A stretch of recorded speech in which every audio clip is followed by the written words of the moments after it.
দিয়ে দিলাম। এক শ্রমিক টাকা না নিয়ে ভাগলপুর কই যে গেছে নিজেও জানি না, ওর টাকা আমার কাছে রয়ে গেল।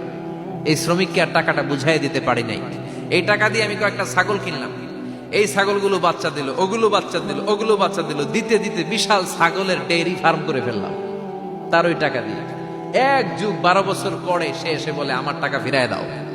আমি বললাম এই যে ছাগলের ডেইরি ফার্ম পুরোটাই তোমার। সে বলে আতাস্তা জিউ মিন্নি, আমার সাথে ঠাট্টা করো? আমি পাই সামান্য কয়টা টাকা, 1 যুগ আগে যে টাকা পাইতাম ওইটা দিলেই চলবে। আমি বললাম ও শ্রমিক, তোমার টাকা দিয়ে আমি ছাগল কিনে ব্যবসা করেছি, ছাগল বাচ্চা দিয়েছে, বাড়তে বাড়তে বাড়তে বাড়তে আজকের বিশাল এই ডেইরি ফার্ম। এই ডেইরি ফার্মের মালিক আমি নই, তুমি নিয়ে যাও। বলার সাথে সাথে শ্রমিক আনন্দে নাচতে নাচতে ডেইরি ফার্ম নিয়ে যায়। ও আল্লাহ, ওই দিন যদি সে যতটুকু টাকা পাওনা ছিল অতটুকু দিলেই সে খুশি হয়ে যেত। শুধু তোমার খুশির জন্য পুরো ডেইরি ফার্ম আমি তারে দিয়ে দিয়েছিলাম। আল্লাহু আকবার।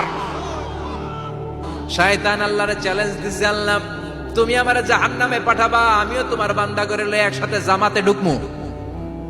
একা ঢুকবো না, একা যাব না, তোমার বান্দাদেরকে সবগুলারে জাহান্নামী বানায়া তারপরে ঢুকমু। তোমারে চ্যালেঞ্জ দিলাম, একটারও জান্নাতে ঢুকাইতে পারবা? আল্লাহকে তুই আমার চ্যালেঞ্জ দিলি? আমি তো সব রাজার বড় রাজা, মহারাজা।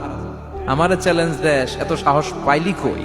তুই আজীবন ওয়াসওয়াসা দিয়ে পাপ কাজ করাবি, একদিন তাফসীর মাহফিলে এসে আমার বান্দা ক্ষমা চাবে, আমি মাফ করে দেবো, তুই কি করবি?